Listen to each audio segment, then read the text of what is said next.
Bismillah, Allahumma sholli ala Sayyidina Muhammad. Ini dia selengkapnya Wayang Sidalang dari Kisah Nyata @nyata.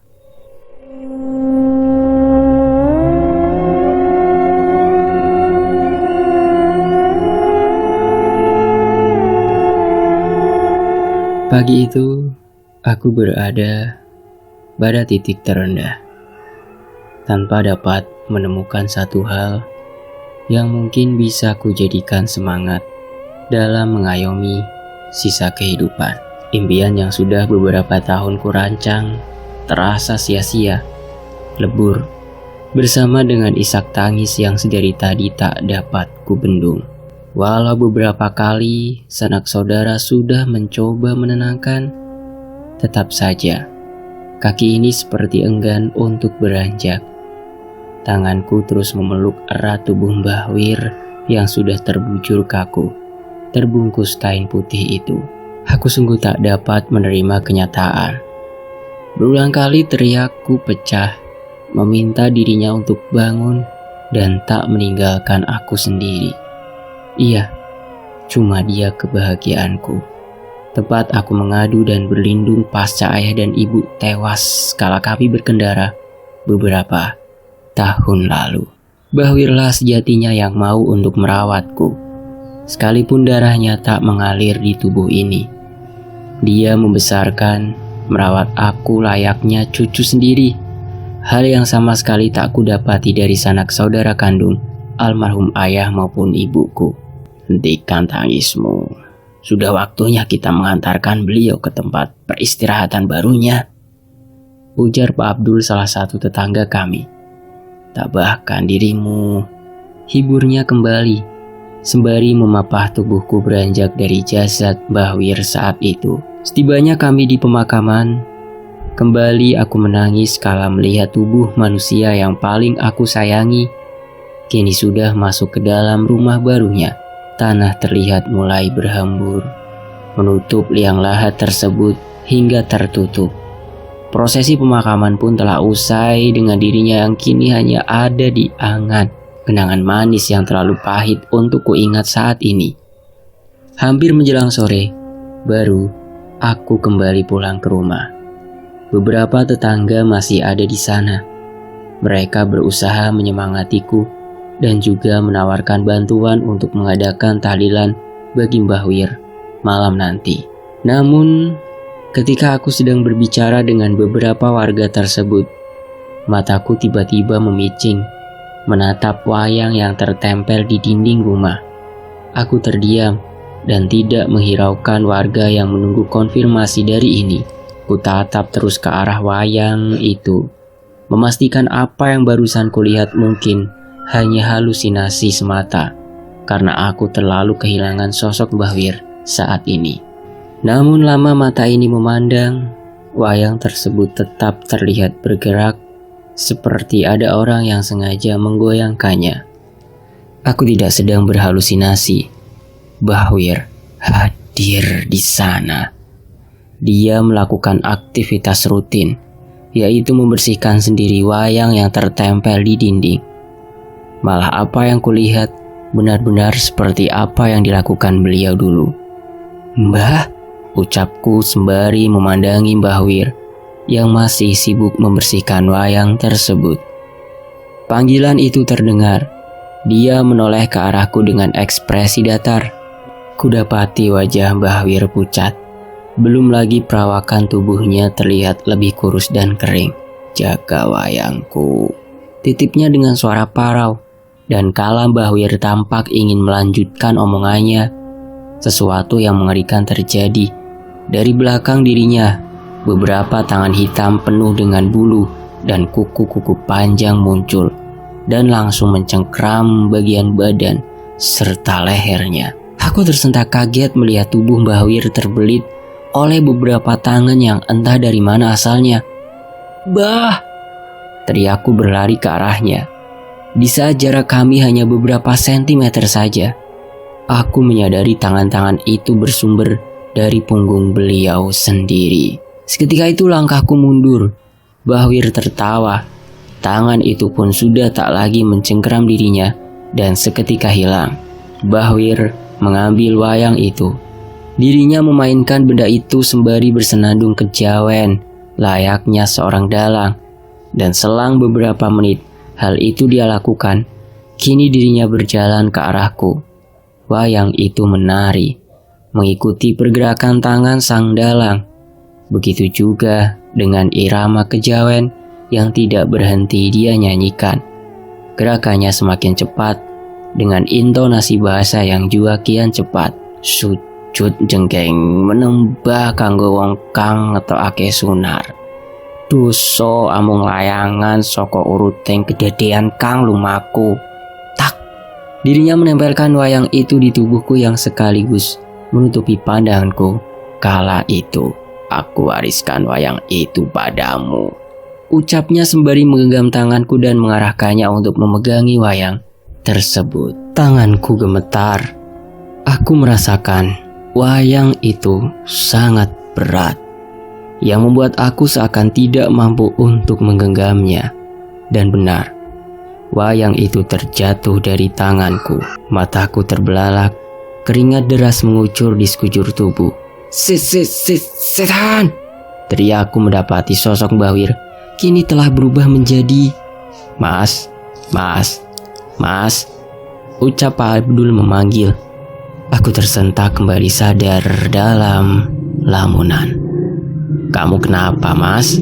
Tanya beliau. Aku lemas dengan nafas yang masih terengah. Bajuku lepek, basah oleh keringat. Begitu juga dengan wajah ini. Kutilik ke arah wayang itu berada.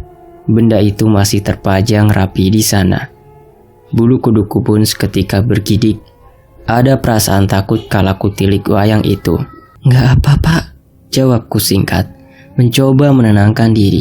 Di sisi lain, malam itu selepas Isya, satu persatu warga datang memenuhi rumah petak kecil milik Bahwir. Bacaan doa berkumandang di ruangan yang mungkin hanya berukuran 3 kali 3 meter saja. Karena memang rumah Bahwir sangat sederhana, hanya ada ruang tamu dan 1 kamar tidur. Sementara di bagian belakang, dapur kecil harus berbagi tempat dengan kamar mandi yang ala kadarnya. Tidak ada pekarangan rumah, apalagi tanaman indah yang memanjakan mata. Namun aku cukup bersyukur setidaknya rumah ini menjadi tempat aku berlindung berpuluh tahun lamanya.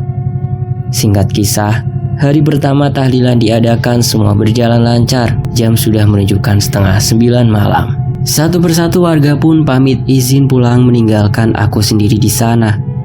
Selembar amplop putih berisi sumbangan warga diberikan pula oleh Pak Abdul padaku. Dan beliau juga merupakan orang yang paling akhir berpamitan. Kukunci pintu rumah, diriku duduk selonjor di atas tikar. Mulai kupikirkan langkah apa yang harus kulakukan. Saat ini aku masih duduk di kelas 3 SMA. Dengan berpulangnya Mbah, siapa yang akan menanggung biaya sekolah? Jangankan untuk sekolah, mulai besok pun aku harus mulai bekerja bila masih ingin nasi bersinggah di lambung, pikirku. Dan di saat aku sedang berpikir akan apa yang dapat kukerjakan, terdengar suara sumbang dari pintu kamar Mbah yang tiba-tiba berayun. Pintu itu memang sudah usang dan kendor. Kulihat ke arah pintu yang sedikit berayun tersebut. Mungkin angin, pikirku kembali dan mengacuhkan hal tersebut. Namun suara pintu itu semakin intens dan kencang berayun dan pintu tertutup dengan sangat keras. Seperti ada yang membantingnya dari arah dalam kamar. Dan tidak sampai di situ, satu tawa juga keras menggema. Astagfirullah. Lisanku langsung berucap kaget. Aku langsung berdiri dan fokus menatap ke arah kamar Bahwir. Dengan perlahan, aku melangkah mendekati kamar. Tawa itu juga semakin jelas terdengar dari dalam sana. Bismillah. Kubuka pintu itu namun tak ada seorang pun ada di dalam sana. Ruangan itu masih terlihat berantakan. Karena memang aku belum sempat membersihkannya pasca Mbah berpulang pagi tadi. Aku beranjak, kututup pintu itu kembali. Setelah semua sudah kurasa aman, dan tatkala pintu itu sudah kuganjal agar tidak terbuka, Kembali tawa cekikikan seperti suara seorang pria terdengar kembali. Tubuhku seketika merasa dingin. Jujur, aku ragu untuk kembali membuka pintu tersebut. Bahkan tanganku yang masih menggenggam gagang pintu sudah gemetar. Namun sepertinya aku tidak perlu mencari jawab perihal apa yang ada di kamar Mbah Wir. Sinden tembang Jawa Kejawen kembali beralun dari arah depan yang kian membuat sendi di tubuh lemas. Bahkan untuk memalingkan wajah menatap ke sumber suara, aku pun tak bernyali. Jelas bayangan wayang yang menari di pantulan dinding sudah cukup memberitahukan bahwa ada sosok gaib yang turut bersemayam di rumah ini. Dengan amat perlahan, aku memalingkan wajah dan kembali tak ada seorang pun yang kutemui berada di sana. Lantunan tembang itu pun tak lagi terdengar. Jantungku sungguh berdentum kencang. Kupandangi ke arah ruang tamu itu sebelum mataku fokus menatap tepat di mana wayang itu terpajang. Apa yang sebenarnya terjadi? Tanyaku dalam benak. Dan saat aku sedang khusyuk menatap wayang, suara pintu kembali berbunyi. Krek, krek. Aku kaget dan sontak langsung kembali melihat ke arah belakang. Hah, ucapku ketakutan. Suara ini seakan sirna, tak mampu keluar dari mulut. Bawes muleh. Ucap Mbah Wir yang muncul di depan pintu kamar lengkap dengan pakaian kafan serta kapas yang masih menempel di hidungnya. Dan seketika itu juga lampu tiba-tiba padam. Seketika semua menjadi gelap gulita, dengan aku yang masih mematung ketakutan sedari tadi. Namun tak lama kemudian lampu kembali menyala, memberikan penerangan yang sangat benderang. Bahkan membuat aku harus membicingkan mata untuk sepersekian detik. Saking kilaunya cahaya itu, pentas mewah tersaji di hadapku tanpa dapat dijelaskan dengan logika. Di depanku Mbah Wir juga telah berganti pakaian. Dia menggunakan setelan baju lurik khas Jawa, lengkap dengan blangkon yang menghiasi kepalanya. Diriku seakan tersirip kala Mbah Wir menarik tangan ini guna mengikuti langkahnya naik ke atas panggung. Ayo leh, ajaknya padaku. Sesampainya di atas panggung, aku baru menyadari bahwasanya penonton yang hadir pada saat itu semua menggunakan pakaian khas Jawa Keraton, terlihat mewah dan elegan. Hanya saja, semua pandangan mereka terlihat tajam dan sangat dingin memandangi diri ini. Mbah Wir mengangkat satu wayang yang telah dipersiapkan di atas panggung. Dengan tersenyum dia memberikan wayang itu kepadaku. Aku tersentak, ragu untuk menerima. Ambil, mainkan. Ketus Mbah Wir tiba-tiba berbicara sinis padaku. Hal yang selama ini tidak pernah ku dapati dari dirinya. Tanganku yang gemetar meraih wayang itu dari genggamannya. Ekspresi wajah Mbah Wir berubah. Dirinya tersenyum sinis. Senang dengan apa yang kulakukan. Jadilah pengikut Rahwana, si pembawa cahaya. Ujarnya dengan suara yang sangat berat dan berbeda, yang membuat aku menatap ke arah wajahnya. Teriakku kencang yang sekaligus membangunkanku dari mimpi buruk. Aku pun terduduk dengan nafas terengah. Keringat dingin membanjiri sekujur tubuh. Langsung mata ini menatap ke arah wayang itu berada. Dan sialnya, benda itu sudah tidak lagi terpajang di sana. Kebingungan itu tak berlangsung lama. Kurasakan sesuatu mengganjal di tangan kiri. Kulirik apa yang mengganjal itu, dan kembali aku bak pesakitan kala ku dapati bahwa wayang itu merupakan benda yang ku genggam. Apa sebenarnya wayang ini? Gumamku sembari meletakkannya kembali ke tempat asal. Di sisi lain, pagi itu aku berbenah, kurapikan seluruh isi rumah, terutama kamar Mbah Wir yang memang terasa pengap dan lembab. Kasur almarhum juga terasa pesing, karena sebelum kepergiannya beliau sempat mengalami stroke yang memaksa dirinya hanya dapat berdiam diri di ranjang. Lebih lanjut, kusapu kamar tersebut. Sesekali hidung ini bersin, menghirup debu tebal. Dan saat aku menyapu bagian kolong, sapu yang kugunakan tertahan. Mataku menilik ke arah kolong. Tampak peti berukuran 50 cm di sana. Aku tak asing dengan benda tersebut. Hanya saja sampai di usia saat ini, tidak sekalipun diri ini tahu apa isi di dalamnya. Kutarik peti kecil itu keluar, langsung kuusap debu yang menempel di atasnya dengan telapak tangan. Lalu aku membukanya. Peti itu berisi bebungaan yang lazimnya dipakai untuk menyekar ke kuburan. Tampak juga satu buah keris yang terbungkus kain putih kusam kekuningan, serta selembar lipatan kertas.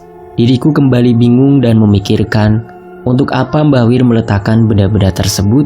Kembali kutata isi di dalam peti, lalu meletakkannya di atas meja yang terletak di kamar. Kini bagian ranjang yang menjadi prioritas. Aku keluar mencari sprei bersih untuk dipasang. Dan kala aku kembali ke kamar, hendak memasangkan sprei tersebut, pemandangan mengerikan tersaji nyata di depan mata yang membuat diri ini lari terbirit meminta bantuan warga, memohon pertolongan untuk menangkap seekor ular sanca berukuran besar yang tiba-tiba ada di atas kasur Mbah Wir. Sekejap warga berkumpul karena teriakan minta tolong dari mulut ini. Dan lagi Pak Abdul maju pada bagian paling depan untuk memastikan kebenaran dari ucapanku. Dan lagi aku seperti orang sudah kehilangan akal sehat. Ditemani 5 orang warga lain, kami masuk dan mendapati kamar itu kosong, tanpa seekor ular sanca besar seperti yang aku katakan. Malah hampir seluruh bagian rumah digeledah, hingga di sekitaran bagian luar, dan ular itu bak menghilang di telan bumi, yang kian membuat warga semakin menganggap aku sedang dilanda depresi semenjak ditinggal oleh almarhum Mbah Wir. Di malam kedua hingga 7 hari lamanya, diri ini selalu bermimpi hal yang sama. Selalu saja di dalam mimpi itu ada sosok yang menepuk pundakku pelan, serta memanggil namaku. Dan anehnya kala aku menoleh ke belakang, aku langsung terbangun tanpa sempat melihat wajah sosok yang menepuk dan memanggil tersebut.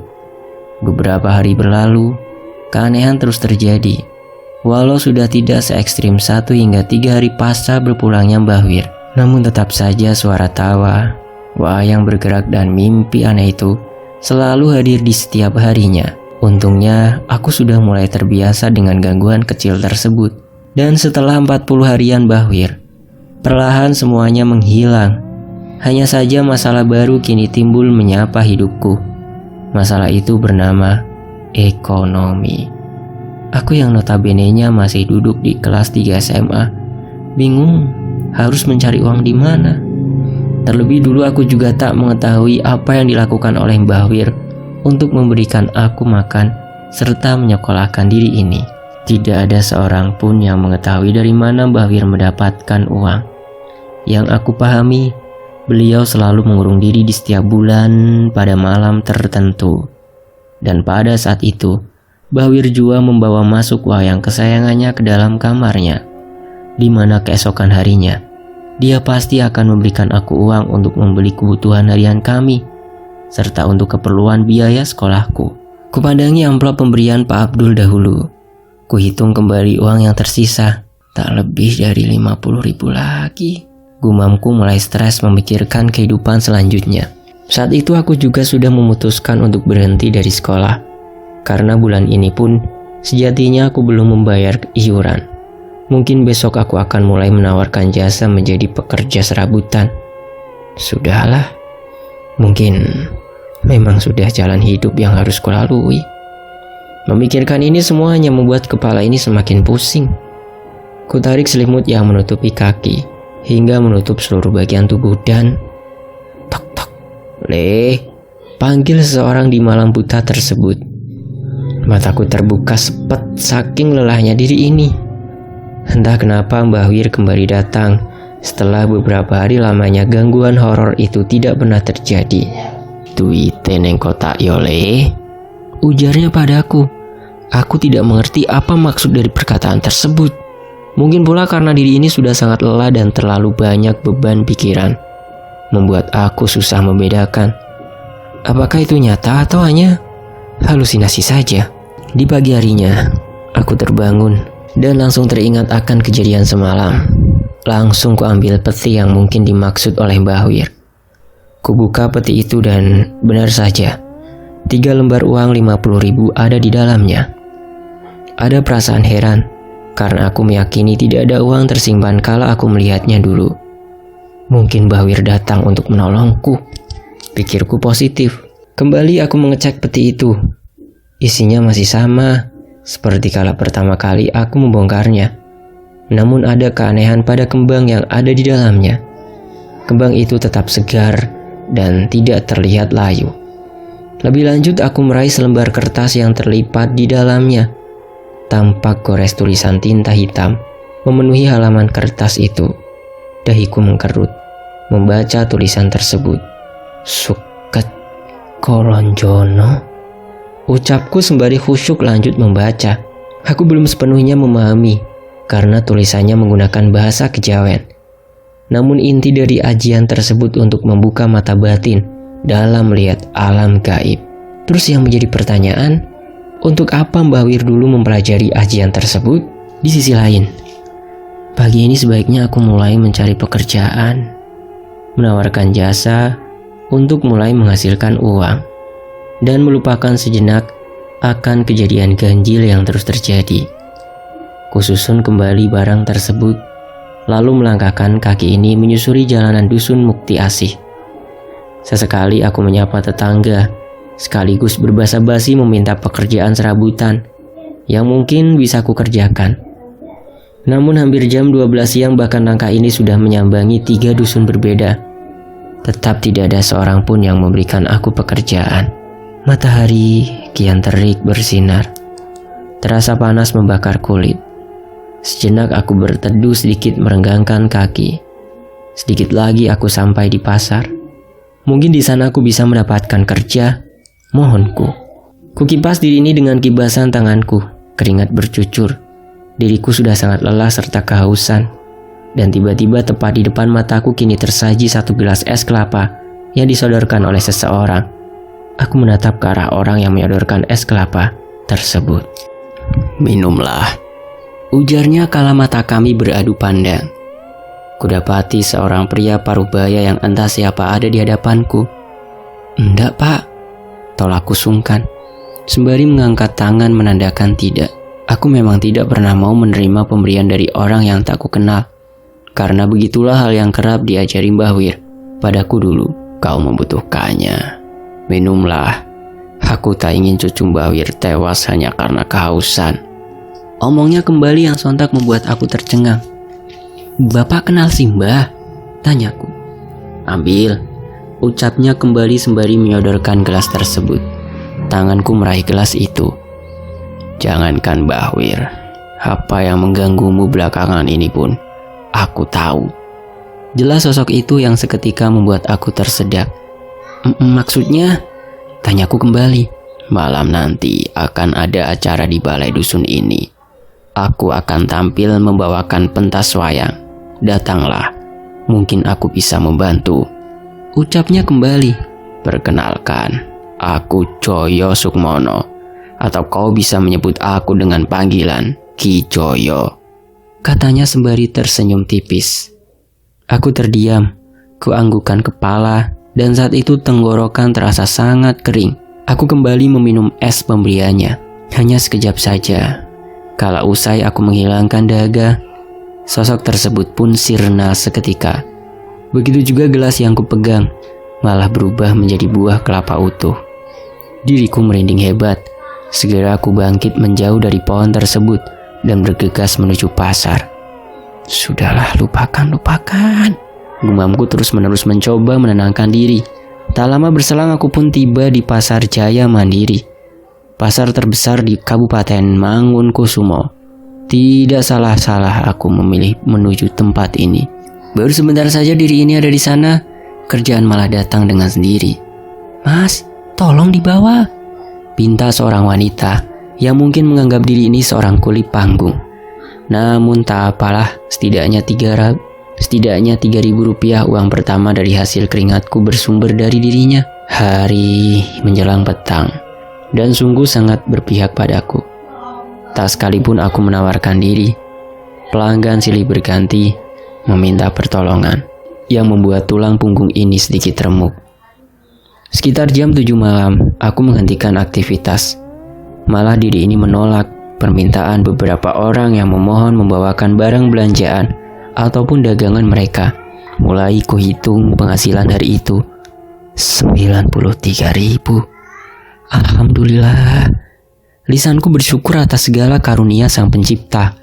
Aku pergi menuju salah satu warung makan pecel ayam yang ada di sana.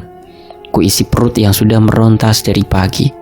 Saking kelaparannya, aku malah menghamburkan uang tersebut dan menambah makan hingga 3 kali. Diri ini sedikit merasa nyesek kalau harus mengeluarkan uang 50.000 rupiah. Padahal bila itu kubelikan lauk mentah dan memasak, mungkin bisa menopang hidup ini selama 3 hari. Malam semakin larut. Perjalanan pulang juga terasa jauh. Belum lagi rintik hujan mulai turun yang memaksa aku memarkirkan diri di depan pelataran ruko. Aku meringkuk sembari memegang lutut. Di sana aku terlelap tanpa mampu untuk melawan. Sekitar beberapa jam tertidur, diri ini terbangun saking dinginnya angin malam yang menusuk tulang. Mataku yang masih terbuka setengah memandangi sekitar dengan kepala yang sedikit pusing. Warung-warung sudah tampak tutup dan sebagian seperti jua sedang bergegas berkemas, membersihkan dan menutup tempat dagangannya. Aku terbangun dan sempat menyamperi orang-orang yang masih berada di sana untuk sekedar menanyakan jam berapa saat ini. Dari orang tersebutlah aku mengetahui saat itu sudah jam 11, yang membuat aku semakin bimbang untuk kembali ke rumah. Namun apa boleh dikata, sebaiknya aku pulang daripada menghampar di jalanan. Kupaksakan tubuh ini untuk bekerja sedikit lebih keras, menyusuri keheningan malam. Dan kurang lebih 30 menit berjalan dari kejauhan, aku melihat samar cahaya gemerlap, beriring dengan suara pukulan gamelan. Aku langsung teringat akan sosok pria bahaya yang tadi siang menghampiriku. Seketika juga kaki ini seperti terarah untuk berbelok ke arah pertunjukan tersebut dan merupakan niatan awal untuk pulang ke rumah. Suasana sangat ramai dan meriah, malah aku pun terpaku, larut dalam pertunjukan. 1-2 mungkin 3 jam lamanya hingga acara tersebut berakhir. Berakhir dengan tiba-tiba hanya aku dan si dalang yang tak lain ialah Ki Joyo. Semua penonton itu sirna seketika kala dirinya memberikan kata-kata penutup. Astagfirullah, ucapku ketakutan yang menyadari acara goib yang baru saja kusaksikan. Aku pikir engkau tidak akan datang, Banyuwangun Kudrono. Ucapnya memanggil nama yang aku pun tak mengenalnya. Aku menatap sekitar, masih berpikir ada orang lain yang mungkin dimaksud oleh Ki Joyo, tapi tidak ada orang lain yang berada di sana. Hanya ada aku dan dirinya. Aku Ki, ucapku bertanya apakah dia memang sedang memanggil diri ini Banyuwangun Kudrono. Dia mengangguk, seakan mengiyakan perkataan sebelumnya. Dan dari arah belakang dirinya sesuatu terbang begitu cepat, meluncur seakan ingin menghantamku.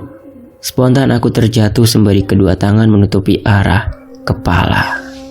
Nafasku kembali terengah dengan detak jantung yang kian berdentum cepat. Mata ini mengintip pelan dari celah tangan yang menutup tadi. Bulu kuduku bergidik, wajahku kian pucat dan dipenuhi keringat dingin. Aku tidak dapat mempercayai sebuah wayang yang sangat kukenali kini melayang tepat di depan diri ini. Sudah waktunya kamu menjadi pengabdi, ujar Ki Joyo sedikit berteriak. Pegang wayang itu, Banyu. Kembali dia berteriak kepadaku. Aku masih terduduk, perlahan bangkit dengan sedikit gemetar. Lagi dia berteriak dengan ucapan yang sama agar aku memegang wayang tersebut. Aku mencoba meraih wayang itu dan kala jemari menggenggamnya, cahaya terang terpancar. Tidak hanya itu, tanganku juga seperti terbakar, seakan sedang memegangi bara. Ah! Teriakku meringis, berusaha melepaskan wayang tersebut. Suara gemuruh bergelar berkali-kali di langit yang sudah menghitam. Jeritku semakin menjadi seiring rasa sakit menahan panas di tangan ini, sampai satu kilatan petir menyambar tepat tubuh ini yang sekaligus membuat aku terkapar pingsan. Pancaran sinar matahari menjadi penyadar diri ini.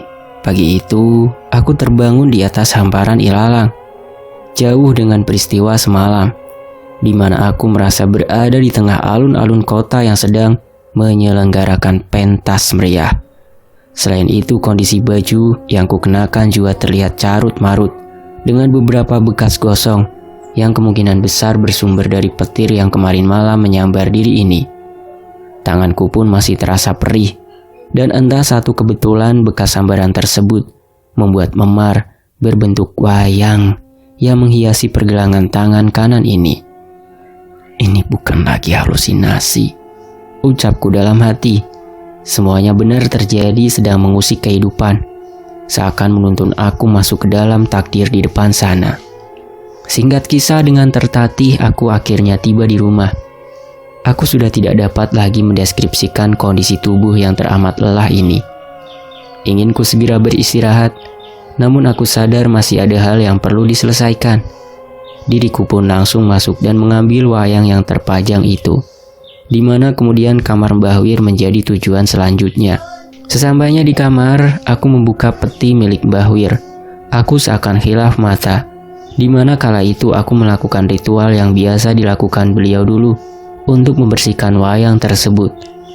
Ku ambil bunga-bungaan yang ada di dalam peti dan langsung ku tabur di atas wayang. Setelah itu perlahan ku elap wayang tersebut.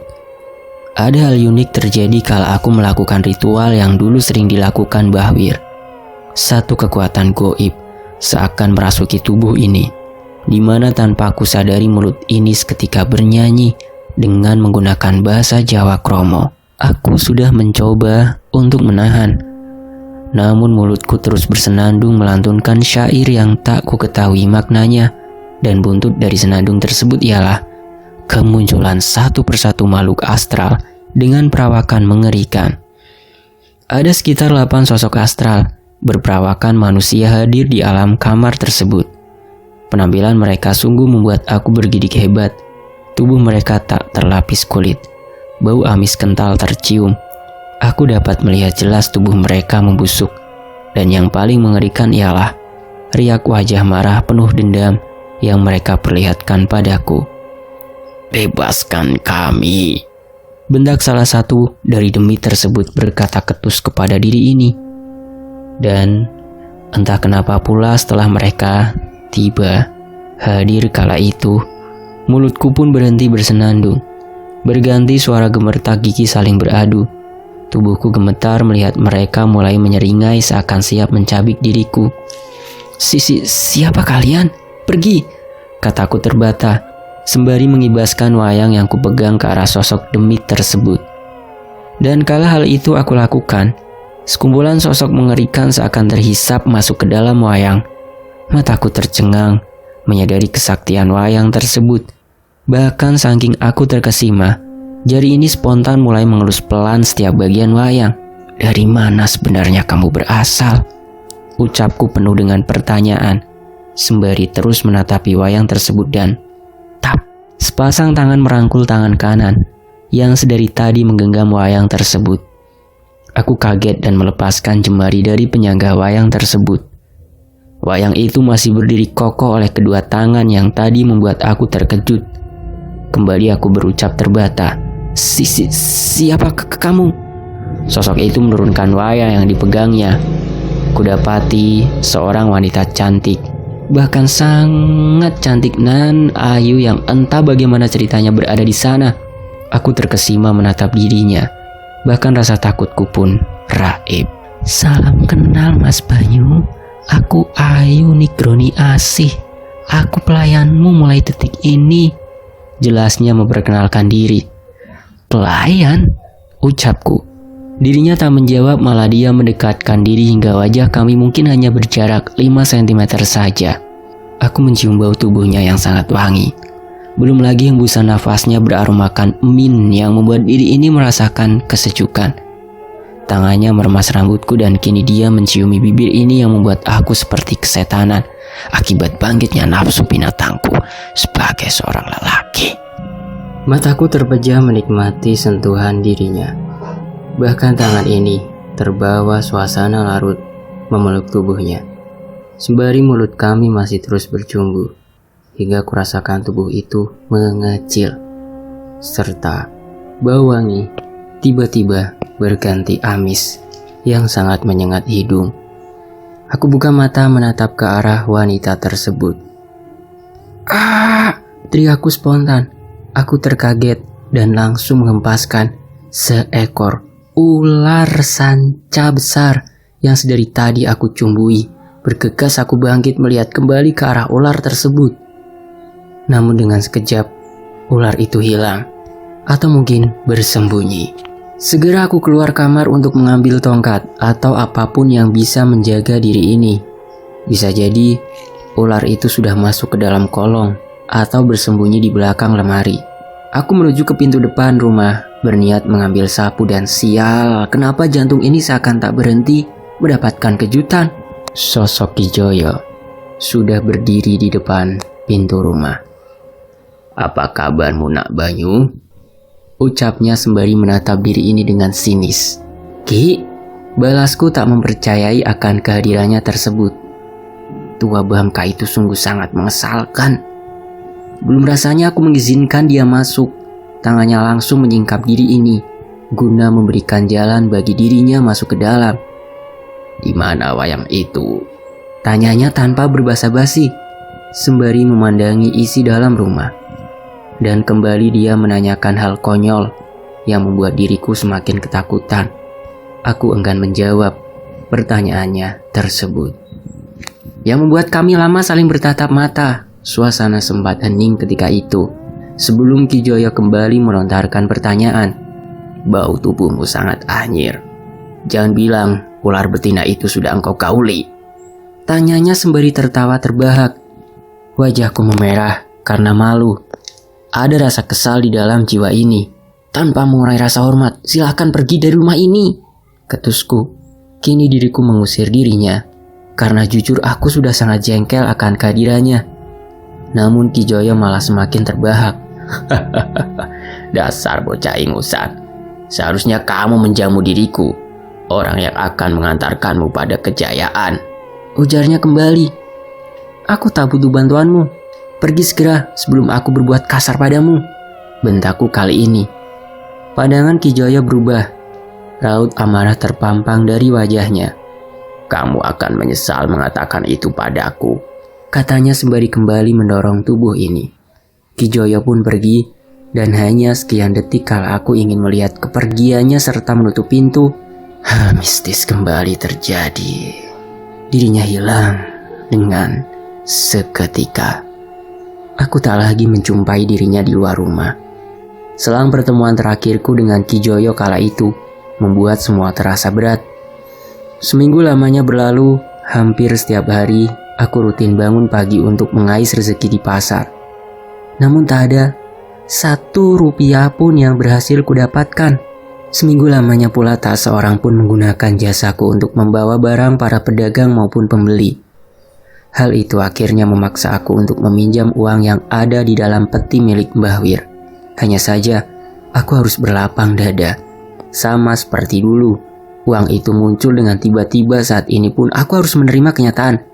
Uang itu hilang, dan tiba-tiba pula yang membuat hari mingguku kala itu hanya menikmati literan air mentah untuk mengenyangkan lambung yang mulai berbunyi. Aku coba menepis perihal apa yang ku alami saat ini. Mungkin karma dari perlakuanku terhadap Kijoyo. Tapi entah kenapa, hari ini aku sungguh mengingat wajahnya, dan entah kenapa pula aku merasa saat ini dia sedang mengawasi aku dengan jarak yang sangat dekat. Seakan dirinya berada tepat di sampingku dan membuat aku berkali-kali terkejut, meringkuk, ketakutan. Dan malam hari pun tiba, di mana aku sudah tak sanggup lagi untuk hanya menenggak air. Ku coba untuk keluar rumah guna mengemis ke tetangga sekitar untuk sekedar meminta beberapa suap nasi. 3-4 sampai 7 rumah ku ketuk untuk memohon bantuan. Waktu itu masih jam 8 malam, belum terlalu larut untuk berkunjung. Tapi kenyataan berbeda harus ku terima. Kembali kejadian tidak menyenangkan ku dapati. Dari ke-7 rumah yang kusinggahi hanya 1 rumah yang membukakan pintu untuk diri ini. Sementara untuk ke-6 lainnya sama sekali tidak merespon salamku malam itu. Sementara untuk rumah yang membukakan pintu, beliau bernama Bu Minasi. Entah kenapa kala dia melihat diriku, Beliau langsung menutup pintu rumahnya terburu, serta dirinya langsung histeris berteriak menyuruhku pergi dari sana. Pergi, pergi kamu. Begitulah teriak Bu Minasih yang membuat aku akhirnya frustasi dan memilih untuk pulang ke rumah. Setidaknya masih ada air yang dapat kunikmati, gumamku kala itu. Usai kembali mengisi perut ini dengan 2 gelas air putih, aku merebahkan tubuh. Seperti biasa aku gelar tikar sebagai alas untuk diri ini berbaring. Tenang, tidak ada gangguan horor. Aku pun tak bermimpi aneh-aneh dan terbangun kembali dengan keadaan sehat dan aman, serta menemukan ide untuk mencari nafkah diri dengan cara yang mungkin bisa kulakukan. Sekitar jam 8 pagi, aku berangkat kembali menuju pasar. Namun kali ini tujuanku bukan untuk menjadi kuli punggung. Aku berniat menjual atraksi wayang yang mungkin jarang atau belum ada yang melakukannya. Aku bawa wayang kulit milik almarhum Mbah Wir turut serta bersamaku. Jadilah jimat keberuntungan, ujarku sedikit bercanda. Sekitaran jam 11-an aku tiba di sana. Kugelar kain untuk tempat aku beraksi nanti, dan sebuah kaleng sebagai wadah untuk penonton memberikan saweran. Dengan segera aku mulai atraksi. Ucapan konyol dengan cerita yang tak kalah konyol terlontar dari mulut ini. Ya, wajar hal itu terjadi, karena sedikit pun aku tidak mengenal perihal perwayangan atau basic menjadi seorang dalang. Banyak mata-mata yang menatap ke arahku sembari tertawa lebar. Mungkin karena menganggap ada seorang gila di tengah-tengah keramaian itu. Malah ada juga yang berteriak pergi atau mengumpankan kata-kata menyakitkan. Kamu sedang ngapain, Mas? Yang membuat aku terdiam dan menghentikan atraksi pertunjukan wayang tersebut. Aku bangkit hendak merapikan lapak dadakan yang tadi kubuat. Namun kalau aku ingin berkemas dan mengangkat wayang itu, hal gila kembali terjadi, di mana aku tidak mampu mengangkat wayang itu walau sudah menggunakan kedua tangan. Tidak hanya sampai di situ, tiba-tiba aku merasakan sesuatu menarik tubuh ini kembali duduk. Dan seketika itu juga mulutku langsung bersinden, menceritakan satu kisah pewayangan layaknya seorang dalang profesional. Tubuhku seakan digerakkan oleh seseorang. Aku tidak mampu menghentikan setiap ucapan, nyanyian maupun gerak tangan ini. Dan dalam sekejap saja, aku bisa mengumpulkan beberapa orang, mungkin puluhan, atau malah ratusan, berkumpul mengelilingi diri ini. Mereka khusyuk menatap permainan wayang yang kupentaskan. Kaleng yang tersedia untuk mereka menyawer pun penuh dengan cepat. Tapi aku tak merasa senang dengan semua itu. Aku malah takut, sangat ketakutan. Sebab penonton itu bukan manusia, mereka semua demit. Aku menyadari itu dari raut wajah mereka yang pucat pasi dan bola mata mereka yang keseluruhan berwarna hitam. Dan yang lebih gila lagi, aku merasa tidak lebih dari 30 menit memainkan wayang tersebut. Hanya saja, kala mulut dan tangan ini mengakhiri pertunjukan itu, tanpa pula aku komandoi, semua berubah menjadi gelap. Dengan keadaan pasar yang juga sepi. Dan tahukah Anda? Saat itu jam sudah menunjukkan pukul 10 malam. Jadi bisa diartikan aku melakukan pentas selama 11 jam non-stop. Di mana pada akhir cerita kala semua penonton menghilang, aku mendapati seorang pria berdiri tegap. Dia menepuk kedua tangannya seakan menyukai atraksiku kala itu. Dan sosok tersebut merupakan Ki Joyo. Maaf Ki, siapa sebenarnya dirimu ini? Tanyaku langsung yang sudah enggan untuk menerka-nerka sosok dirinya. Joyo Sukmono, ucapnya sembari tersenyum bak mempermainkan diriku. Aku kehabisan kata-kata mendengar jawaban dari mulutnya. Tidak ada yang salah dengan jawaban itu. Tetapi bukan kembali mengetahui nama dirinya yang ku mau. Namun apa yang diinginkan dirinya dari diriku ini? Iya, salam kenal Ki. Saya Wijaya Anggadi. Mohon maaf bila saya lancang. Sebenarnya siapa Ki Joyo ini? Balasku memperkenalkan diri dan mempertegas pertanyaanku. Mendengar perkataan itu, Ki Joyo kembali ketawa. Wijaya Anggadi, Apa si tua bangka itu yang memberikan nama padamu? Tanyanya Ki Joyo. Maksudnya Ki? Ucapku terheran mendengar pernyataannya. Banyuwangun Kudrono namamu sudah tertulis dalam perjanjian. Kamu merupakan pewaris sekaligus orang yang akan menjaga tradisi Seng Pisanan. Mendengar penjelasan Ki Joyo, tentu saja membuat diri ini menggelengkan kepala. Dahiku mengkerut. Mungkin dia memang gila, pikirku. Tapi ada satu perkataannya yang membuat aku tercengang. Bahkan aku seakan masuk ke dalam kisah yang dituturkannya. Ki Joyo mengatakan bahwa almarhum kakek Raden Suhandi Wijaya merupakan orang terakhir yang menjaga tradisi tersebut, di mana ayah yang seharusnya menggantikan dirinya menolak untuk ikut mengabdi kepada dia si pembawa cahaya.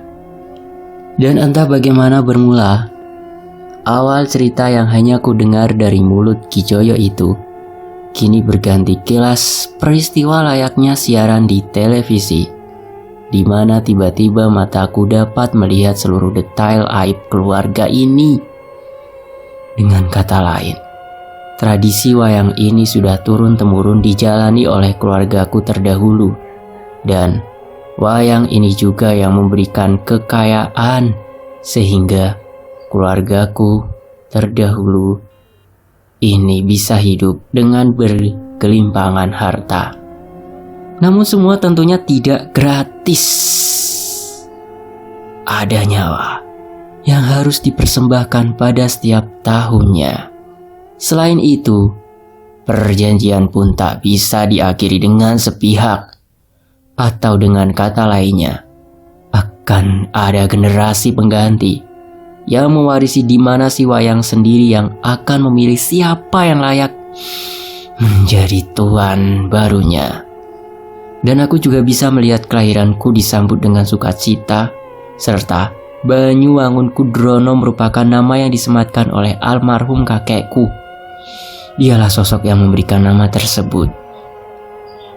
Hal itu juga yang membuat Cokro Wamandi atau ayahku yang harus mengalami peristiwa naas, meninggal bersama ibu tercinta karena dia menolak takdirnya. Aku bisa melihat bagaimana sesosok demit yang sangat mengerikan membuat kami akhirnya mengalami kecelakaan. Dari gambaran itu juga aku bisa memahami kenapa tidak seorang pun dari almarhum ibu ataupun ayah mau untuk mengadopsi diriku, karena mereka takut akan menjadi pewaris perjanjian tersebut. Saat itu, Bahwir yang merupakan orang kepercayaan almarhum kakek menjadi satu-satunya sosok yang bersedia untuk mengadopsiku. Air mata pun menetes melihat bayang peristiwa tersebut. Aku bisa melihat sisi indah dan borok kehidupan keluargaku. Aku juga menyadari sosok demit tanpa kulit merupakan tumbal dari keluarga ini, di mana sajian yang harus dilakukan ialah mengganti lapis wayang dengan kulit manusia. Dengan kata lain, seluruh tumbal tersebut mati dengan cara dikuliti secara perlahan. Tidak, aku tidak mau menjadi pewaris, teriakku histeris. Kedua tangan memegang kepala. Diriku meringkuk ngeri melihat kilas balik kehidupan keluarga ini. Pergi! Aku tidak ada hubungan dengan keluarga itu, dan aku juga tak ayah, ibu, ucapku terheran melihat kedua orang yang kusayangi tersebut keluar dari kilas goib tersebut dan hadir di depanku. Bagaimana kabarmu, Banyu? Tanya sosok menyerupai ayah yang tersenyum padaku. Begitu juga ibu. Dia juga memberikan aku senyuman yang membuat aku hanya bisa terdiam, merasakan setitik kebahagiaan yang sangat lama ku nantikan. Aku sangat merindukan kalian. Isak tangisku pecah. Aku berlutut di hadapan kedua sosok yang menyerupai kedua orang tuaku. Ayah memapahku bangkit. Bertiga kami saling berpelukan melepas rindu. Boleh ayah meminta sesuatu padamu, nak? Riuh ucapnya pelan menatap padaku. Aku menganggukkan kepala. Iya ya, jawabku padanya. Ayah mau kamu... Belum usai ayah berbicara, sesuatu muncul tepat di belakang ayah dan ibu. Sosok itu menghempaskan keduanya dengan seketika. Tawa cekikikan menggema seiring mentalnya ayah dan ibu. Sosok mengerikan itu merupakan almarhum Bahwir. Tiba-tiba dia muncul di sana dengan kondisi sangat memprihatinkan. Dirinya mengenakan kafan namun hanya bagian pusar hingga kaki yang tertutup oleh kain tersebut. Sementara untuk bagian dada tidak terbungkus, sehingga aku tidak bisa melihat tubuhnya yang sudah tidak memiliki kulit. Apa Mbah Wir juga menjadi tumbal kebiadaban keluarga ini? Pikirku seketika kala melihat dirinya. Dengan terbatah, aku memberanikan diri menyapa sosok Mbah Wir. "Mbah," panggilku kala itu. Suara menyeringai serta tatapan tajam sebagai jawaban yang diberikannya padaku. Dan kala itu juga Ki Joyo kembali menampakkan batang hidungnya. Dengan seketika dia muncul dari arah belakang, sosok demit Bahwir, dan menikamkan keris ke arah perut Bahwir.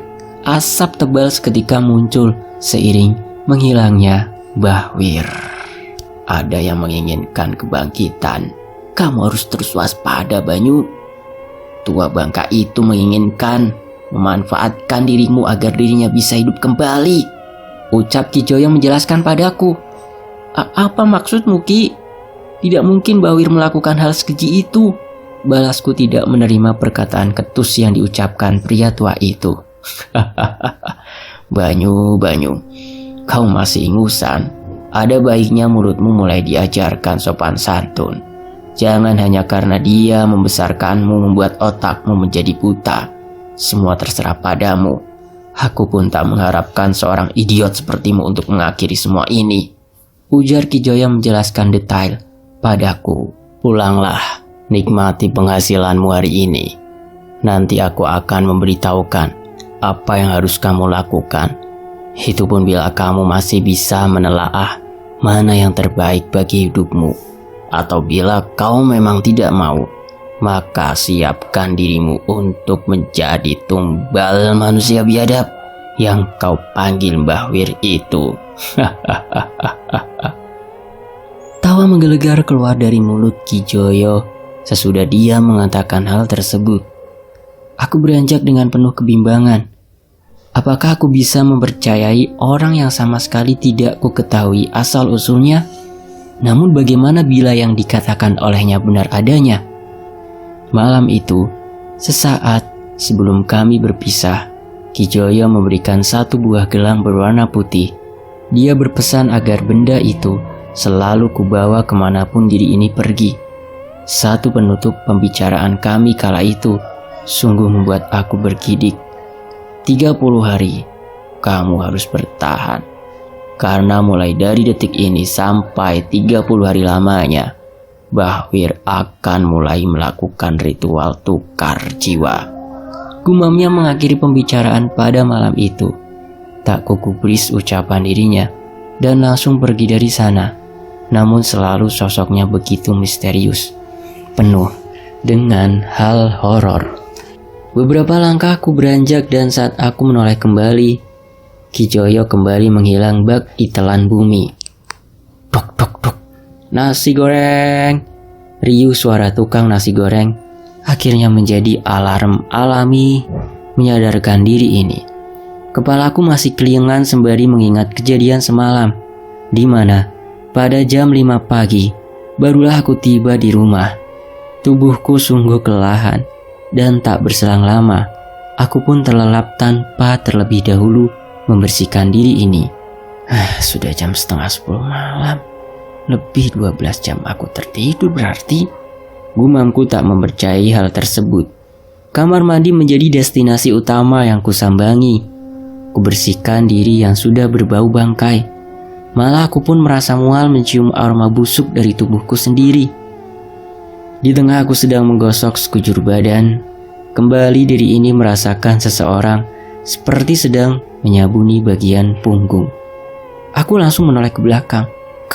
Kau, ucapku menangkap tangan seorang wanita yang tak lain adalah Ayu, demit ular yang beberapa hari lalu sempat berjumpa denganku.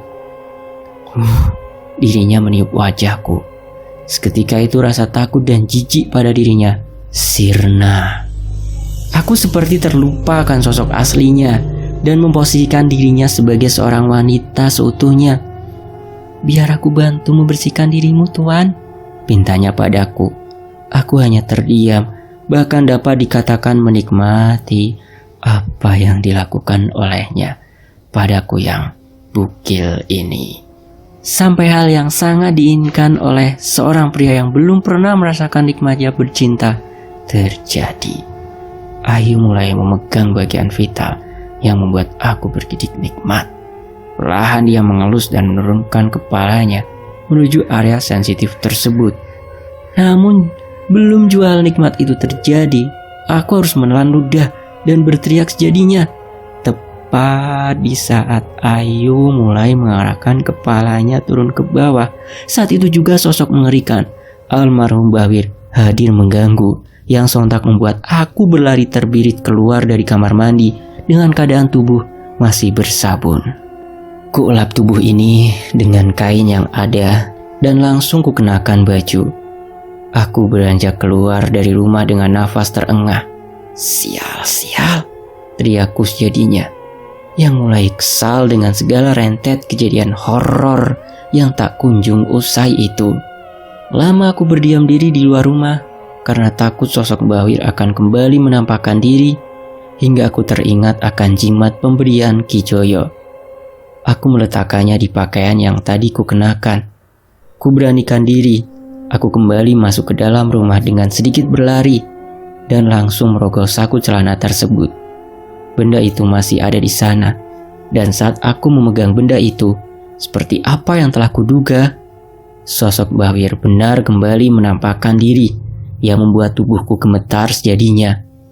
Dia benar-benar menatapku dengan riak wajah marah. Belum lagi suara menyeringai yang keluar dari mulutnya. "Mbah, ini aku, Mbah, cucumu," melasku berkata, dan sesaat setelah perkataan tersebut, sosok demit menyerupai Mbah Wir pun menghilang. Setelah lama berdiam diri, aku kembali terlelap di sekitaran jam 2 dini hari, dan dikala aku terlelap, kembali aku mengalami mimpi yang seakan nyata terjadi. Aku bertemu dengan Ki Joyo. Di situ beliau berpesan agar aku membeli sebuah keranda mayat, di mana keranda itu akan menjadi kurungan untuk demit Mbah Wir. Tidak sampai di situ, aku juga bermimpi mendapatkan uang yang sangat banyak yang diberikan oleh dirinya. Dia berpesan agar aku menginfakkan setengah dari uang tersebut pada seorang anak yatim, dan setengahnya lagi guna membeli kebutuhan ritual, terutama keranda mayat. Sementara sisa dari uang tersebut boleh kupergunakan untuk keperluan hidup. Dan seperti yang kukatakan, itu semua seakan nyata, di mana kala aku terbangun, uang yang diberikan Ki Joyo benar adanya. Aku mendapati setumpuk uang tersebut ada di samping diriku.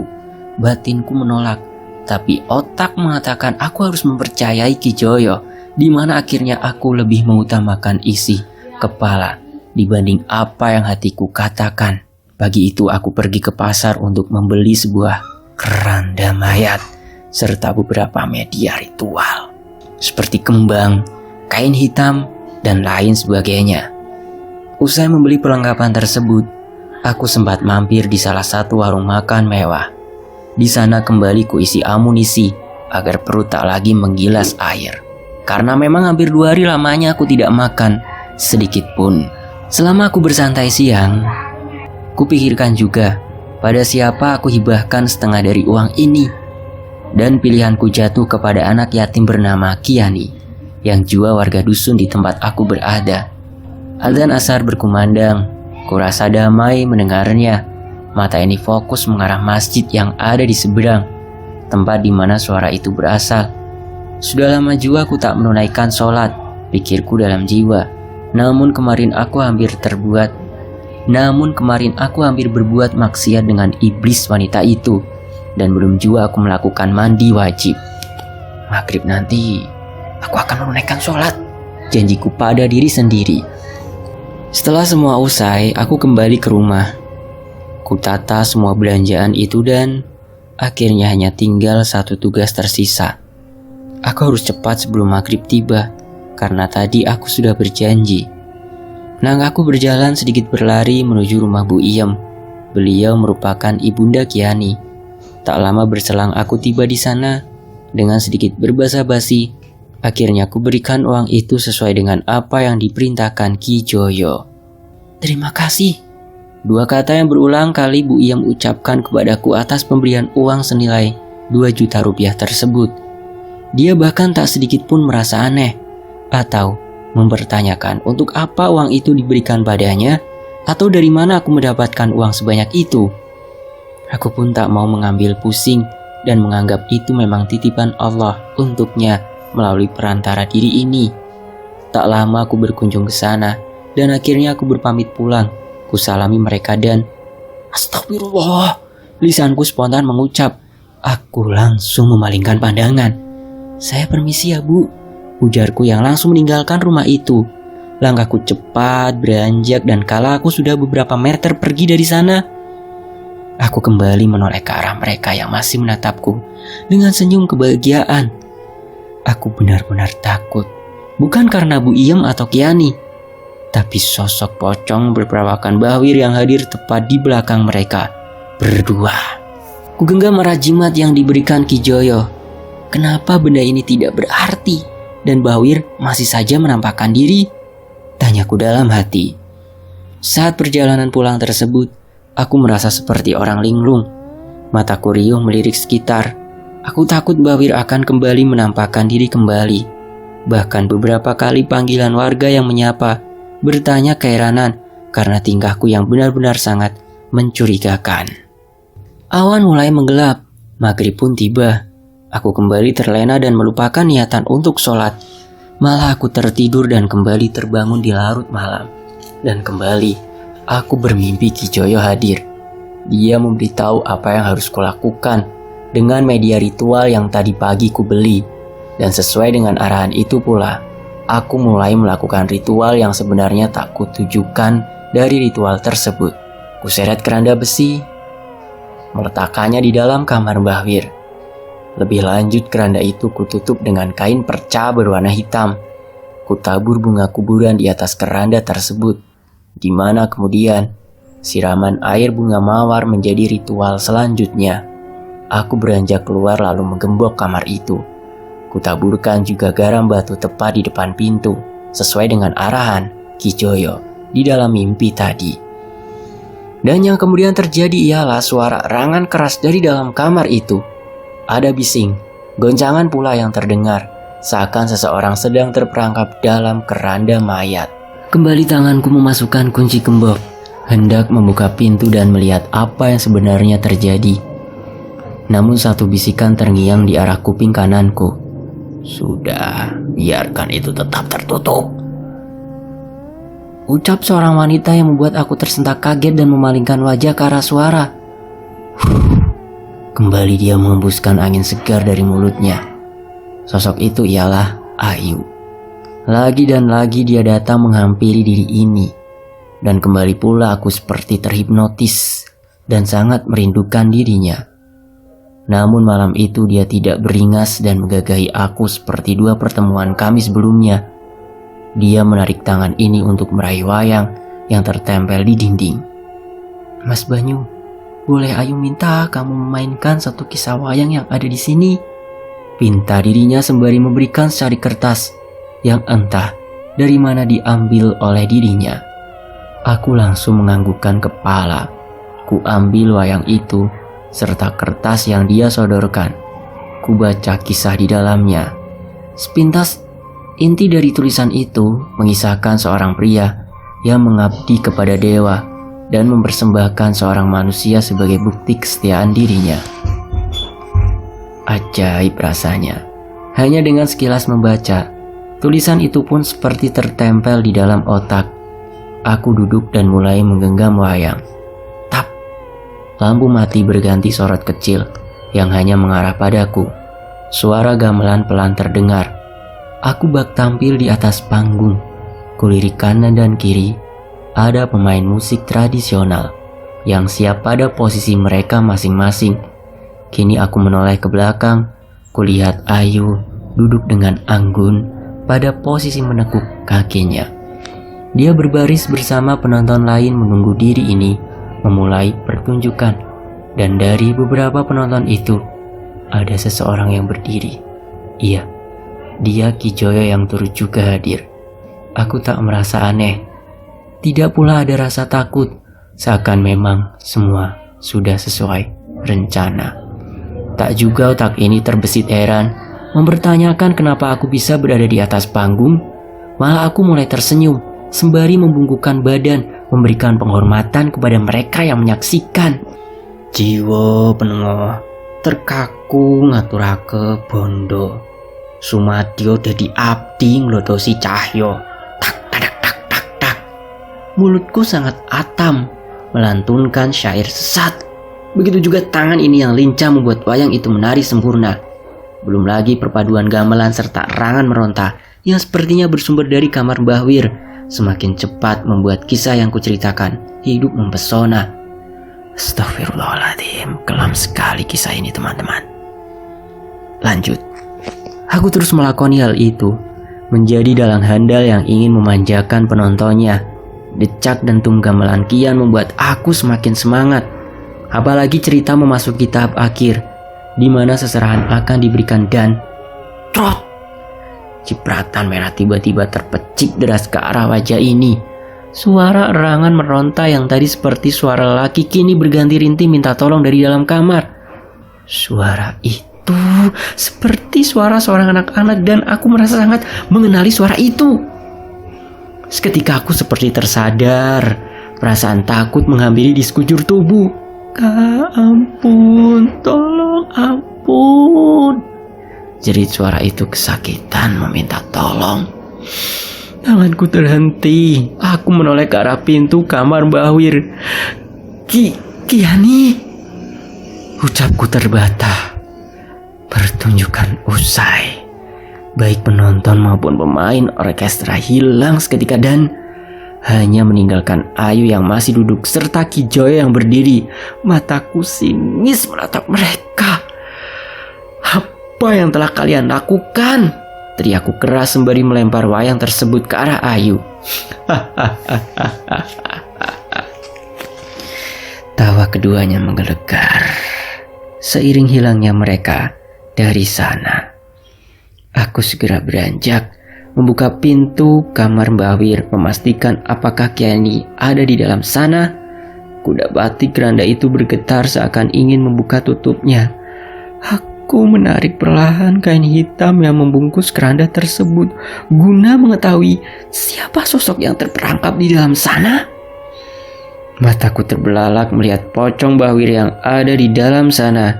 Dia mengerang, meronta hebat. Itulah yang membuat keranda itu bergerak. Kututup kembali keranda tersebut karena aku pun tak tahu harus kuapakan demit itu. Badanku terasa lemas. Aku duduk di atas ranjang sembari melihat keranda itu terus bergetar serta mendengar suara erangan yang sangat mengerikan. Tubuhku bergidik, gemertak gigiku terdengar jelas. Aku meringkuk sembari memegangi lutut dengan kedua tangan. Dan hal lebih mengerikan terjadi di saat keranda itu berhenti bergerak. Aku berpikir teror telah usai, setidaknya untuk malam ini. Begitulah gumamku kala itu. Namun aku salah. Hal yang terjadi ialah aku kembali mendengar rintihan minta tolong yang sungguh menyayat hati. Kiani. Kembali mulutku mengucap nama bocah yatim itu. Entah kenapa aku seperti meyakini suara itu merupakan suara Kiani.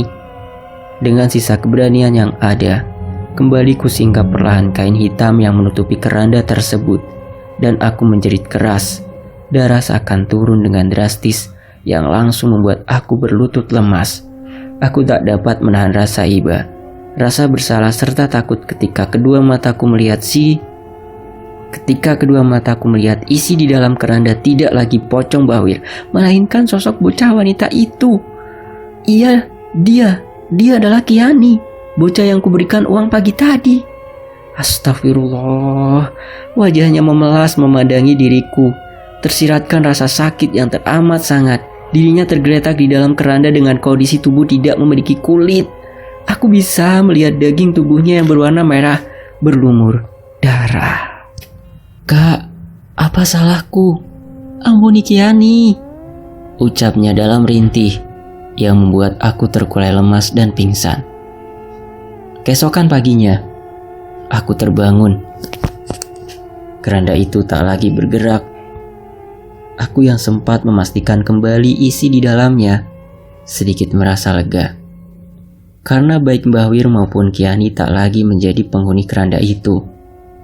Siang nanti aku akan ke rumah Ibu Iem. Semoga semuanya halusinasiku saja, pintaku pagi itu. Sekitaran jam 10 pagi, usai aku berbersih diri, aku pun beranjak keluar rumah guna menyambangi kediaman Bu Iem serta mengais rejeki kembali.